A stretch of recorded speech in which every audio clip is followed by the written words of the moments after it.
Hello সবাইকে, welcome back to my new blog. কীরকম আছো সবাই? আশা করছি ভালো আছো। আমিও ভালো আছি। নতুন একটি ব্লগ নিয়ে আবার তোমাদের সামনে চলে আসলাম। তো আজকে না বন্ধুরা, সকালবেলায় স্নান করে নিয়েছি, ঘুম থেকে উঠেছি খুব তাড়াতাড়ি আজকে, কেননা বরমশাই যাবে একটু বাইরে যাবে। তো সকালে ওকে আগে কিছু খাবার বানিয়ে দিয়ে তারপরে পুজো দিব ওকে। আজ তো সোমবার, তো স্নান না করে আমি কিছু খাবার বানাই না। তো স্নানটা সেরে নিলাম, সব আশিপাশি যা ছিল সব সেরে নিয়েছি। তো খুব সকালে উঠেছি আজকে, তারপরে সেরে নিয়ে স্নানটা করে নিলাম। তো কালকে রাত্রে একটু পায়েস বানিয়েছি, তো ভাবছি একটু সাদা পিঠা বা চিতই পিঠা কে কী বলে জানি না, আমরা তো চিতই পিঠাও বলি। তো এটা বানাবো আর পায়েস দিয়ে খাবো। তো বরমশাইয়ের জন্য তাড়াতাড়ি আমি স্নান টান করে পিঠাটা বানিয়ে নিলাম। চালটাকে কালকে রাত্রেই ভিজিয়ে রেখেছিলাম।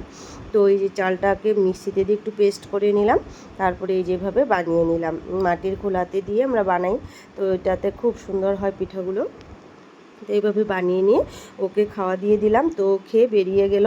তারপরে ওকে আবার পরে আসবে, 11টার দিকে চলে আসবে, তারপরে একটু ভাত বানিয়ে দেব। তো খেয়ে বেরিয়ে গেল। তারপরে আমি চলে গেলাম পুজো দিতে। তো কেননা সোমবার, তো পুজো দিতে হবে, পুজো না দিয়ে আমি কিছু খাবো না। তো এই যে পূজার সব জোগাড় করে নিয়েছি, বেলপাতা, ফুল, দুব্বা, তুলসী যা লাগবে সব। শিব বাবার এখানে তো আমি তুলসী পাতা দিই না, আর যা কিছু লাগবে সব কিছু রেডি করে নিয়েছি। নিয়ে তারপরে এই যে ঠাকুরের বাটা গ্লাস দিয়ে সব কিছু দিয়ে ঠাকুরের পুজোটা দিয়ে নিলাম। তো ঠাকুরের পুজো দিয়ে তারপরে আমি গিয়ে চা বানালাম, চা বানিয়ে তারপরে একটু চা খেয়ে নিলাম। তো সোমবারে পুজো দিয়ে তারপরেই আমি চাটা খাই। তো ওই সকালবেলা সোমবারে আমি বিস্কুট বা মুড়ি কিছু খাই না, তো অন্য কিছু খাই আর কি। অন্য কিছু বলতে ধরো চিড়া ভাজি টাজি হলে খাই আর কি, মুড়িটা খাই না আর বিস্কুটও খাই না। তো এদিকে মেশিনে কিছু কাপড় ছিল, ওগুলো দিয়ে দিলাম। তো মেশিনে কাপড়গুলো হয়ে গেছে, কারেন্টটাও চলে গেছে। তো আমি ভাবলাম একটু পিঠে বানিয়েছিলাম ওটা খেয়ে নিই। তো এই যে পায়েস দিয়ে পিঠে দিয়ে খেয়ে নিলাম। খেয়ে তারপরে যাব রান্নার কাজে, কেননা আজকে তো নিরামিষ সোমবার। তো নিরামিষ রান্না কি করব, রোজ পনির খেতেও ভালো লাগে না। তো কি বানাবো, আজকে ভাবছি সোয়াবিন বানাবো। তো এদিকে ভাতটাও বসিয়ে দিলাম, আর মুগ ডালটা তো বানাতেই হবে। তো এই যে মুগ ডালটাকে ভেজে নিলাম, ভেজে তারপরে মুগ ডালটাকে বানিয়ে নেব। এই যে মুগ ডালটাকে একটু লাল লাল করে ভেজে নিলাম, ভেজে জল দিয়ে তারপরে মুগ ডালটা এদিকে সিদ্ধ হচ্ছে, আর এদিকে আমি সবজিগুলোকে কেটে নিলাম। তো যে নতুন ভেন্ডি এনেছে, আজ প্রথমেই এনেছে আমাদের ভেন্ডি। তো ভেন্ডিটা বানাবো ভাবছি একটু মশলা দিয়ে, আজকে সর্ষে দিয়ে বানাবো না, এমনি মশলা দিয়ে বানাবো। তো ভেন্ডিটা বানাবো। আর এদিকে আমার ছেলে জানি কি বলছিল আমাকে, আমি হাসছিলাম। তার এদিকে সোয়াবিনটাকে একটু গরম জল করে ভিজিয়ে দিলাম সোয়াবিনটাকে। তো সোয়াবিনটা এদিকে ভিজছে, এদিকে ভাতটাও হয়ে আসছে। তো আর এদিকে কড়াতে আমি ভেন্ডিটা বানিয়ে নিলাম। তো ভেন্ডিটাকে কি ধুয়ে তারপরে কেটেছি, না হলে কীরকম যেন বিজল হয়ে যায়। তো আগে ভেন্ডিটাকে ধুয়ে তারপরে কেটে নিলাম। আর এদিকে কড়াটাও বসিয়ে দিয়েছি। তো কড়াতে তেল দিয়ে দিলাম, আর শুকনো লঙ্কা ফোড়ন দিয়ে অল্প কালি জিরে ফোড়ন দিয়ে দিব। এই যে কালি জিরে অল্প ফোড়ন দিয়ে তারপরে একটু ভেজে কালি জিরাটা ওই সেগুলো দিয়ে দেবো, ভেন্ডিগুলো দিয়ে একটু হালকা মশলা দিয়ে একটু মাখা মাখা করেই বানাবো আর কি। তো ওরকম তো ভেন্ডিতে ঝোল ভালো লাগে না, ভেন্ডিটা আবার সর্ষে দিয়ে বানালেও ভালো লাগে খেতে।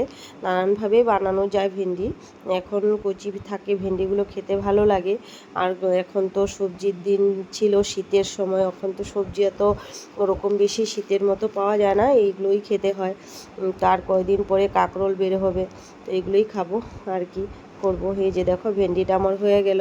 তো এইভাবে শুকনো করে ভেন্ডিটাকে বানিয়ে নিলাম। আর এদিকে সোয়াবিনটাও ভিজে গেছে, সোয়াবিনের জন্য আলুটাও কেটে দিয়ে পরিষ্কার করে নিলাম। তো সব কিছু রান্না জোগাড় করে হয়ে গেল। তো সোয়াবিনটাকে এখন আমি বানিয়ে নেব। তো ওই যে কড়াতে তেল দিয়ে প্রথমে আলুগুলোকে দিয়ে দিলাম, আলুগুলো দিয়ে একটু হালকা ভেজে নেব, ভেজে তারপরে সোয়াবিনটাকে দিয়ে দিব। তো সোয়াবিনটা একটু না ভাজলে ভালো লাগে না, হয়তো অনেকে ভাজে না, আমি একটু হালকা করে ভেজে নিই সোয়াবিনটা, তো ভালো লাগে খেতে। এই যে আলুগুলো ভাজা হয়ে গেল, তো এখন সোয়াবিনটাকেও দিয়ে দিলাম, সাথে একসাথে আলু সোয়াবিনটাকে ভেজে আমি তুলে নেব। এই তো ভাজা হয়ে গেলো, বেশি ভাজবো না, একটু ভাজবো। তো এই যে ভাজা হয়ে গেছে, এখন এই যে সবগুলোকে নামিয়ে নিলাম। নামিয়ে তারপরে ওই কড়াতে আরেকটু তেল দিয়ে দেবো। এই যে হালকা করে ভেজে নিয়েছি, ভেজে এক সাইডে রেখে দিলাম এটাকে। তো আজকে ঘরে তো বরমশাইও নেই, ও তো বেরিয়ে গেছে। তো আমি আছি, ছেলে আর আমার দেওর আছে, আর তো কেউ নেই ঘরে, কে খাবে। তো বেশি কিছু রান্না করব না, ডাল ভেন্ডি চচ্চড়ি করব আর এই সয়াবিনটাই বানাবো। তো ওই যে সয়াবিনের জন্য কড়াতে তেল দিয়ে দিলাম, একটু তেজপাতা আর গোটা জিরে দিয়ে দিলাম, দিয়ে লাল হয়ে গেল যখন তখন এই মশলাটাকে দিয়ে দিলাম। মশলাতে দিয়েছিলাম জিরে গুঁড়ো, ধনে গুঁড়ো আর অল্প হলুদ গুঁড়ো দিয়ে অল্প, সাথে লঙ্কার গুঁড়ো দিয়েছিলাম, দিয়ে একসাথে নেড়ে চেড়ে মশলাটাকে কষিয়ে নিয়ে তারপরে সয়াবিন আলুটাকে দিয়ে দিলাম, দিয়ে ভালো করে নেড়ে চেড়ে যখন কষানো হয়ে যাবে তারপরে জলটা দিয়ে দেবো। তো সয়াবিনে তো বেশি জল মানে ঝোল থাকলে ভালো লাগে না, একটু আমার শুকনো শুকনো খেতে ভালো লাগে সয়াবিনটা। তো এই যে জলটা দিয়ে দিলাম, জল দিয়ে তারপরে নুনটাকে দিয়ে দিব, নুন দিয়ে ভালো করে অল্প সময় ঢেকে রেখে দিব, তারপরে গরম মশলা দিয়ে তরকারিটাকে নামিয়ে নিব। তো আমার ছেলে সয়াবিনটাও খেতে ভালোবাসে, তো ওর আজকে রেজাল্ট দিবে এক্সামে, তো গেছে স্কুলে রেজাল্ট আনতে।